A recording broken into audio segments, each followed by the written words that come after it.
하나님께서 솔로몬에게 나타나셔서 약속하신 적이 있습니다. 언제냐면 1000번제를 마치고 나서입니다. 1000번제를 다 마치고 나서 기브온에서 꿈을 꾸고 그에게 약속하신 대로 지혜를 주시고 그가 축복을 받았습니다.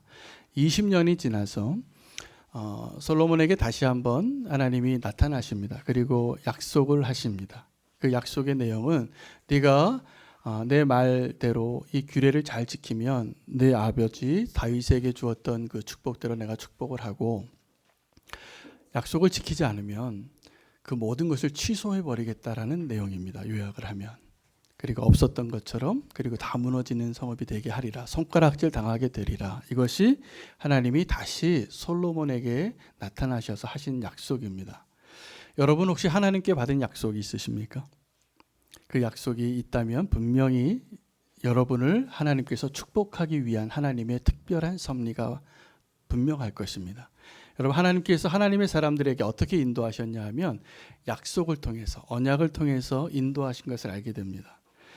여러분, 아브라함은 하나님께서 그 이방인 한 사람을 택하셔서 부르셨어요. 부르셔서 창세기 12장 1절부터 2절, 3절까지 약속을 맺으세요. 첫 번째 약속입니다. 그 약속의 내용은 다른 것이 아니라 너는 믿음으로 발을 내디뎌 봐라. 그러면 내가 너에게 주리라 예요. 본토 친척 아비의 집을 떠나 내가 지시할 땅으로 가라. 그리고 그곳에서 저 하늘의 별들과 같이 너의 자손이 많아지게 하고 너의 이름을 창대하게 하리라. 너를 축복하는 자를 내가 축복하고 너를 저주하는 자를 내가 저주하리라. 이게 하나님이 아브라함과 맺은 약속인데, 아브라함과 맺은 하나님의 약속을 요약하면 기다림입니다.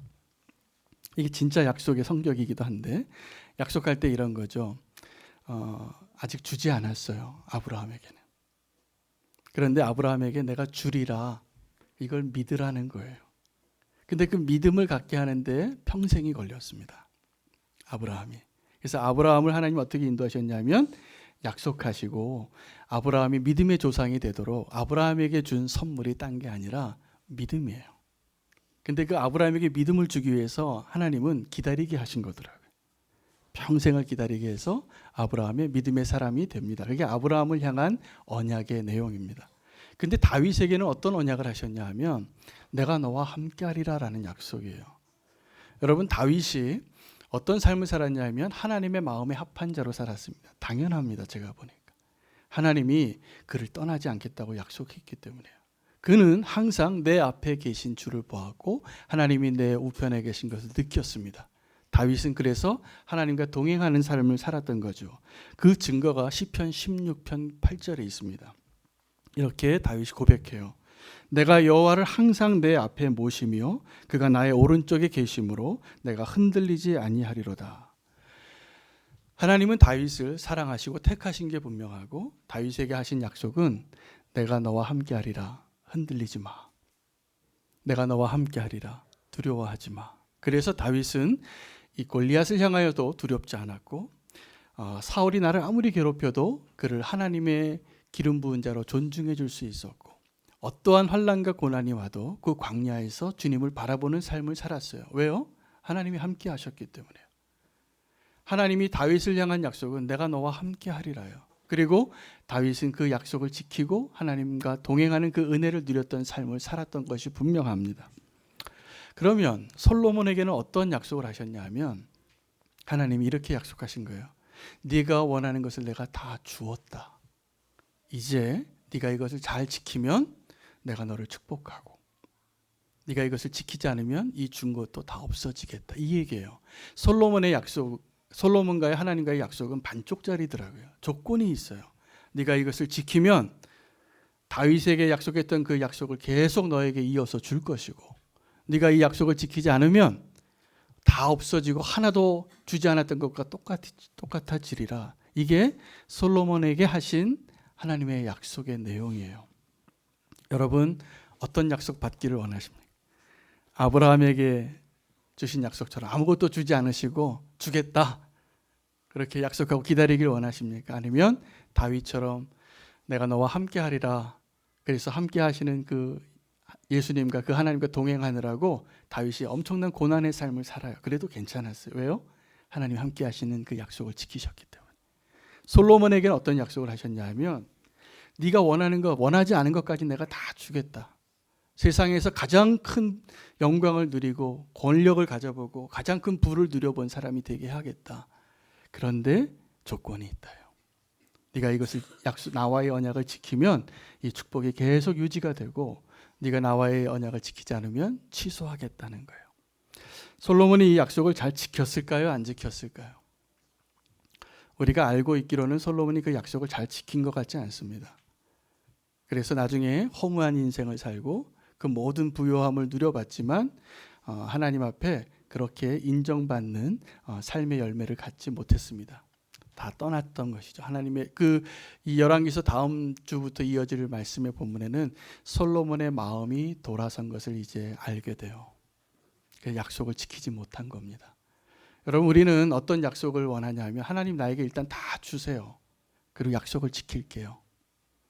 그런데 어쩌면 하나님께서 저와 여러분을 너무나 사랑하셔서 여전히 아브라함과 맺은 언약을 우리에게 주실 때가 있고 여전히 광야에 있는 다윗에게 주실 언약을 주실 때가 많습니다. 그것을 기뻐하시기 바랍니다. 그것이 하나님의 은혜입니다. 오늘 그런데 제가 오늘 하나님의 언약을 먼저 이야기했지만 정말 이야기하고 싶은 것은 이 은혜를 받고 하나님 주신 모든 과업을 이루어서 20년 동안 하나님을 향한 성전과 다윗의 자기 자신의 그 왕궁을 놀랍게 완성하고 나서 솔로몬이 히람에게 어떤 선물을 주었는가예요. 그것이 오늘 저의 마음에 와닿았어요. 그걸 통해서 하나님 주시는 메시지가 저희가 오늘 여러분과 함께 나누고 싶은 내용이기도 합니다.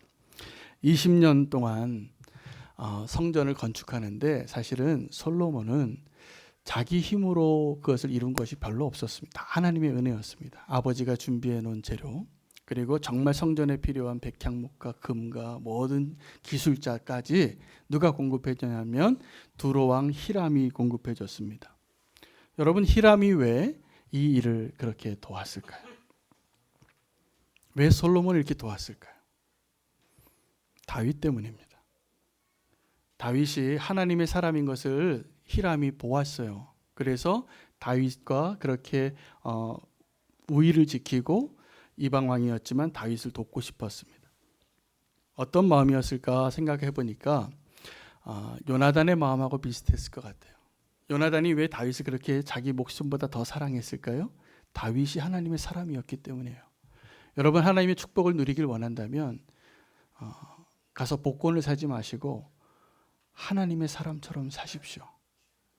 그러면 하나님께서 복을 주세요. 하나님께서 그 사람을, 사랑하는 사람을 붙여주세요. 누구라도요? 이방인일지라도. 그 히람이 다윗을 너무나 사랑한 게 분명합니다. 그래서 다윗은 갔지만 다윗의 아들 솔로몬이 왕이 됐고 그 솔로몬이 성전을 짓는다고 하니까 전심으로 도왔습니다. 저는 최근에 아름다운 이야기를 들어서 너무나 행복했어요. 어떤 이야기냐 하면 어떤 초신자를 만났는데 그 성도님이 어떻게 예수님 믿게 됐느냐를 막 간증을 막 이렇게 기쁜 마음으로 하시는데 그 고백 가운데 우리 교회 성도님이 계시더라고요. 그래서 우리 교회 성도님을 보고 천사같이 느꼈다는 거예요. 그래서 자기가 예수님 믿게 됐고 지금 교회에 발을 디디게 됐고 이런 놀라운 기쁜 시간을 보내고 있다는 이야기를 듣고 제가 너무나 감사했습니다. 사실은 목사가 누릴 수 있는 가장 큰 행복이 그겁니다. 만약에 우리 교회가 하나님의 은혜를 받아서 건강하고 부흥하고 소문이 났는데 그 소문난 이유가 목사의 설교가 좋다거나 건물이 좋다거나 주차장이 많아서 프로그램이 좋아서 이런 것 때문에 소문이 나는 거는 별로 기쁜 게 아니에요. 본질이 아니에요. 근데 진짜 열매는 뭐냐면 우리 교회 성도님들이 너무나 천사 같고 우리 교회 성도님들이 너무나 좋아서 그 성도님 때문에 우리 교회 왔다. 이거는 춤추고 싶은 이야기입니다.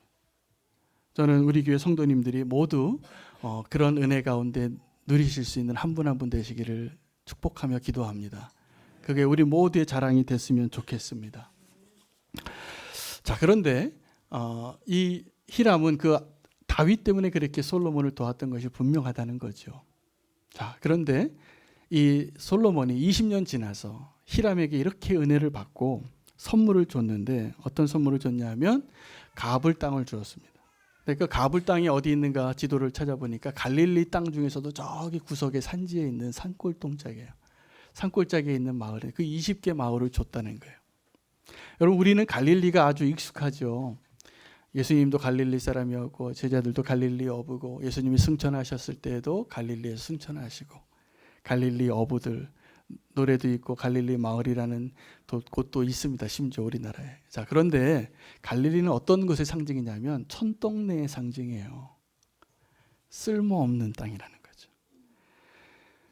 솔로몬이 이 히람에게 선물을 줬는데 정말 자기에게 쓸모없는 땅을 줬더라고요. 이렇게 은혜를 받았으면 자기에게 가장 좋은 걸 줬어야 되는데 가장 쓸데없는 땅, 변두리 땅, 이 땅을 줬어요. 그 땅을 보고 이 히람이 뭐라고 얘기했냐면 형제요, 이것이 나에게 준 선물이 맞는가 이렇게 말한 거예요. 그래서 가불이에요. 여러분 이런 이야기를 듣지 않으시기를 축복합니다. 제 부끄러운 얘기를 좀 간증을 하고 싶습니다. 제가 선교사로 살고 국내에서 간사로 살면서 뭐 경제적으로 그렇게 넉넉하진 않았습니다. 그래서 누군가 항상 도와줬어요. 그래서 그 도움의 손길로 우리 가정이 지금까지 살아온 것이 맞습니다. 은혜를 많이 입었다는 얘기죠. 저에게 은혜를 많이 베푸신 목사님이 한 분 계세요. 저에게 형님 같고 멘토 같은 분인데 물심양면으로 도와주셨어요. 저희 가정을. 그래서 저는 그분을 생각하면 지금도 고마운 마음밖에 없습니다. 근데 한 해는 그분이 제가 이제 외국에 국제회의를 나간다고 하니까 또 한번 기도해 주시고 봉투도 하나 주시고 또 격려해 주시고 잘 다녀오라고. 그래서 제가 기쁘게 다녀왔어요. 돌아오는 길에 제가 그분에게 감사의 마음을 좀 표해야겠다는 마음이 들어서 선물을 하나 사려고. 그때가 간 곳이 유럽의 어떤 나라였던 것 같습니다. 면세점에 들어가서 선물을 하나 사려고 골랐는데 멋진 지구본을 이렇게 진열해 놓은 곳이 있더라고요. 그 지구본이 종류도 많고 크기도 다양해요. 그래서 제가 이렇게 무엇을 살까 고민을 하게 되고 그분에게 선물을 하나 해야 되겠는데, 그런데 그 지구본이 이렇게 큰 게 있고 이렇게 조그만 게 있었어요. 제가 뭘 샀을까요?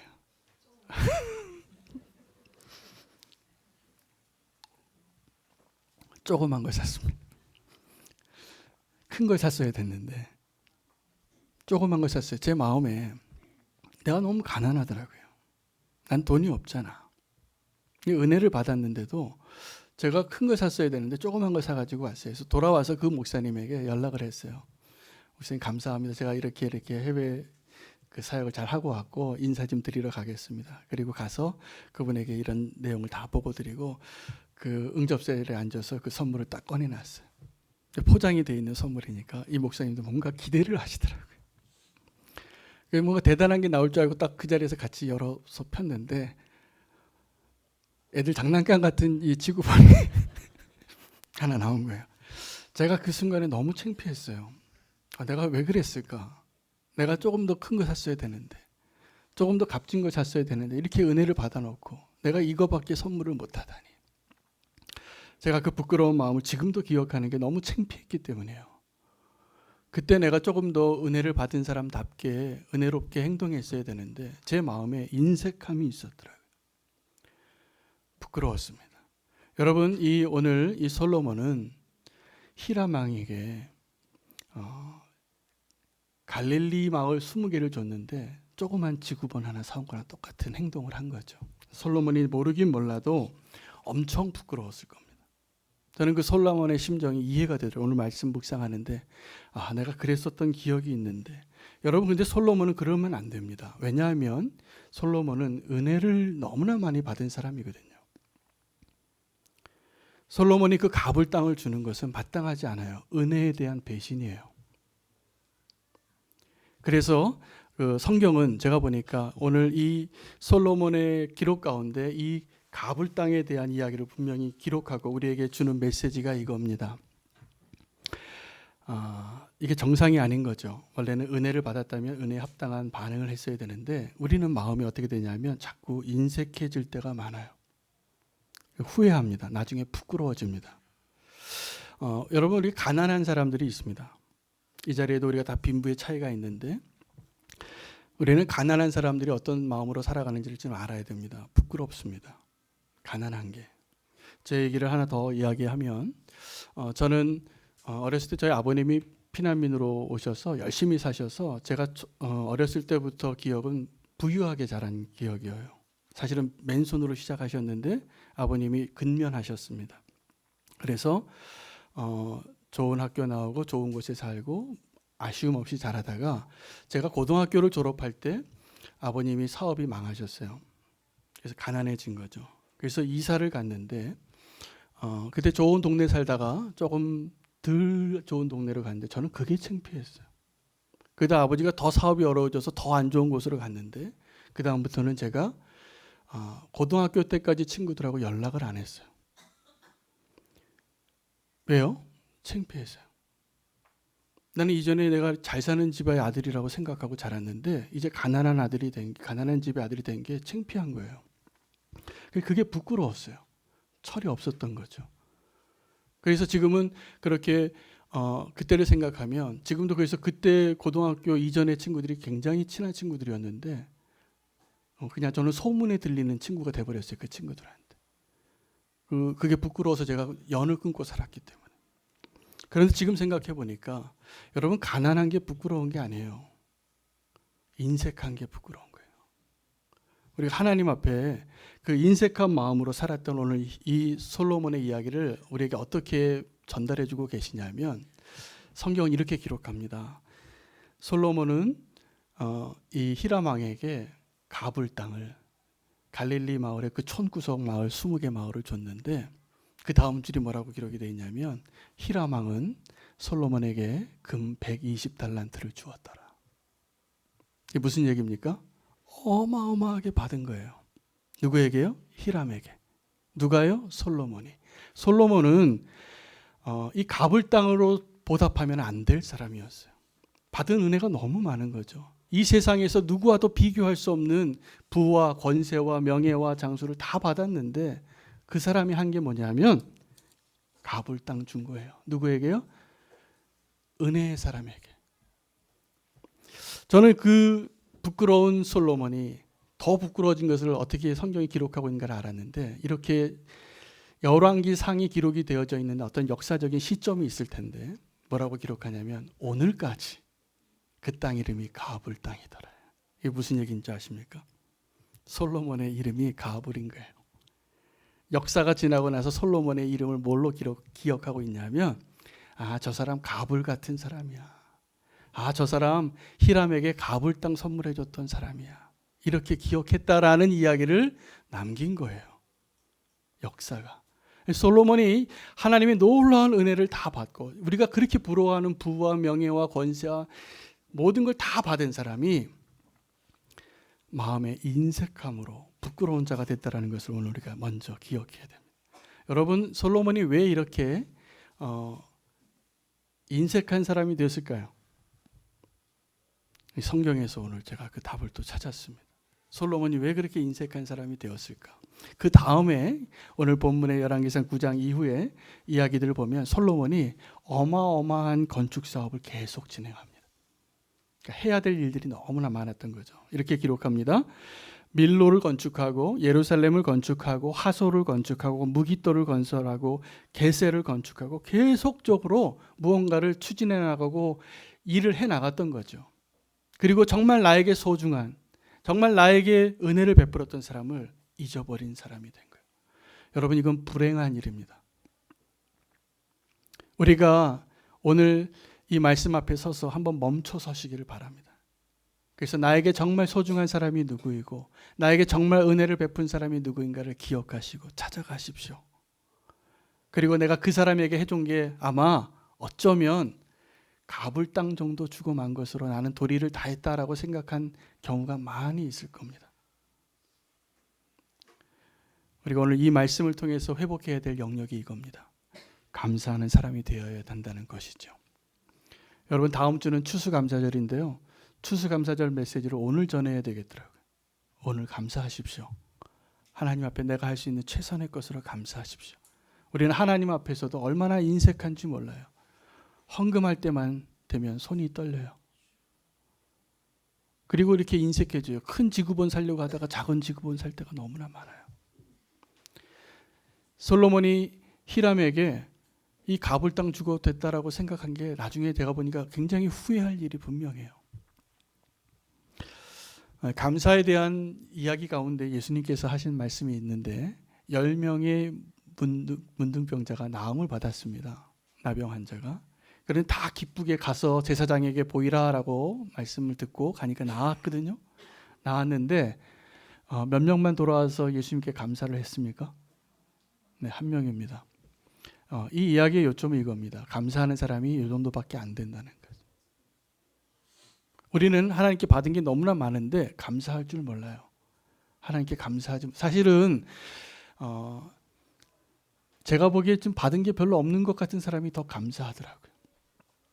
근데 이미 너무나 받은 게 많고 나 같은 사람에게 이런 은혜를 주셨는가 하는 사람이 입을 씻고 살 때가 너무나 많은 거죠. 불행한 일입니다. 왜냐하면 그 사람은 사실은 가난한 사람보다 훨씬 부끄러운 사람이에요. 오늘 그걸 우리가 알아야 됩니다. 사람에게도 감사할 수 있어야 됩니다. 오늘 하나님께 감사하고 히람에게 감사하지 못한 이 솔로몬의 모습을 보면서 오늘 우리가 어떻게 해야 하는지 다시 한번 돌이켜보면 좋겠습니다. 라오디게아 교회가 어떤 교회였냐면 스스로 부자인 줄 알았습니다. 그 교회가. 그런데 그 라오디 교회를 하나님 보시기에는 너무 가난한 교회라는 거예요. 하나님 보시기에는. 그래서 그 라오디게아 교회를 향하여 하나님이 이렇게 처방전을 내리세요. 너희는 나에게 이걸 좀 사가라. 근데 뭘 사가라고 하셨냐면 불로 연단한 금을 내게서 좀 사가고 흰 옷을 사서 너희의 벌거벗은 것을 좀 가리고 내게 안약을 사서 너희의 눈을 좀 뜨어라. 이게 라오디게아 교회를 향한 하나님의 메시지예요. 그들은 미지근한 신앙의 대명사입니다. 뜨겁지도 않고 차갑지도 않고. 그런데 그렇게 뜨겁지도 않고 차갑지도 않게 되어진 이유는 스스로 부유하다고 생각했는데 너무 가난한 자인 거죠. 우리가 그러한 모습일 때가 많은 겁니다. 그런데 그 금이 어떤 거냐면 값진 거죠. 근데 하나님께서 우리가 금을 사는 것은 어떤 금이냐면 불로 연단한 금이에요. 불로 연단한 금. 그 불로 연단한 금은 모든 고난을 이기고 이 연단의 과정을 다 지나서 하나님께로부터만 살 수 있는 그 보화입니다. 그 보화는 하늘에 쌓여 있어요. 상급이 있고 면류관이 있을 겁니다. 근데 이 땅에서는 뭔가 많이 소유하고 누리고 사는 것 같은데 천국에서 하나님이 보시기에는 너무나 가난한 성도가 많이 있다면 안타까운 일인 것이죠. 여러분, 제가 오늘 이 이야기를 하면서도 사실은 저는 여러분에게 오늘 이 말씀을 전할 자격이 없더라고요. 제가 솔로몬이더라고요. 제가 갑을 땅 주고 살았던 사람이더라고요. 열정페이시키고 살았던 사람이더라고요. 더 배려를 잘해줘야 되는데 그러지 못하고 선교단체나 교회에서 교육자들에게 뭔가를 배려할 때 기본급도 안 주는 거예요. 그래도 된다고 생각해요. 우리가 모두가. 그리고 은혜라고 말해요. 저는 이 가불 땅에 대해서 우리는 이제 한번 돌이켜 봤으면 좋겠습니다. 우리 교회에 이제 새로운 사역자를 이제 모시려고 하는데 잘 대우해 줬으면 좋겠습니다. 잘 대우해 줘서 은혜롭게 행복하게 주의를 할 수 있는 그런 자리를 마련해 주시기를 우리 성도님들에게 부탁드려요. 우리가 은혜로 사는 것이기 때문에 더 그렇습니다. 여러분, 이제 우리 마음 가운데 부끄러운 것이 우리가 너무나 인색하고 가불땅과 같은 것이 너무나 많기 때문에 불쌍한데 하나님께서는 우리의 그 가불땅을 덮어주기를 원하세요. 뭘로 덮어주기를 원하실까요? 예수 그리스도의 보혈로 덮여지는 것입니다. 여러분, 우리가 내가 부끄러운 것을 알면 그걸 가립니다. 그런데 사실은 내가 부끄러운 걸 알지 못하면 더 그 부끄러운 줄도 모르고 살아가요. 근데 솔로몬이 오늘 우리에게 보여주는 은혜는 우리가 나의 그 부끄러움을 오늘 하나님 말씀하신 부분을 예수 그리스도의 보혈로 덮어주는 은혜가 오늘 이 자리에 있기를 원합니다. 그래서 부끄러운 일이 많은데 오늘 제가 오늘 말씀을 준비하면서 저에게는 내가 그렇게 인색하고 내가 그렇게 여유가 없고 그렇게 은혜가 없었던 것에 대한 저의 부끄러움을 주님이 말씀하셨습니다. 그래서 우리는 교회가 요즘 이제 구제 사역을 시작하게 됐는데 오늘 팀장이신 이영희 장로님이 이름을 바꾸셨대요. 섬김이로. 그래서 우리가 그 갑을 땅을 나누어 주는 게 아니라 우리 마음을 다해서 정말 사랑으로 전심을 다해서 내 자녀에게 내 부모에게 하듯이 사랑으로 돕고 그리고 함께 할 수 있는 아름다운 교회가 되기를 원합니다. 여러분, 우리가 은혜로 산다고 하면서 은혜롭지 않을 때가 너무나 많은 것을 기억하십시오. 그것은 우리에게 갑을 땅의 이름으로 남을 겁니다. 저와 여러분이 저는 부끄럽지 않은 사람으로 주님 앞에 섰으면 좋겠습니다. 우리의 부끄러움을 주님이 덮으시고 은혜 받은 자답게 우리가 은혜로 살 수 있는 은혜를 구하며 오늘 하나님께 나아가기를 원합니다. 기도하겠습니다. 주님 감사합니다. 솔로몬이 그렇게 은혜로 살았음에도 불구하고 갑을 땅을 주는 부끄러운 자의 모습인 것을 우리에게 보여주었습니다. 그는 상상할 수 없는 부를 소유했음에도 인색한 모습이었던 것이 드러났습니다. 오늘 우리 안에 있는 그 인색함과 우리 안에 그 빈곤함과 또 부끄러운 벌거벗은 모습들을 주님 앞에 고백하며 나아가겠습니다. 주의 은혜의 피로 예수 그리스도의 보혈로 우리를 덮어주시고 부끄럽지 않은 은혜의 사람으로 살 수 있게 도와주시옵소서. 오직 주님만이 행하실 수 있음을 믿습니다. 주님 안에 내가 어떤 은혜를 누리고 살았는지 고백하는 자들로 우리를 다시 한번 견고하게 세워주시옵소서. 그러한 교회가 되게 하여 주시옵소서. 예수 그리스도 이름으로 기도합니다.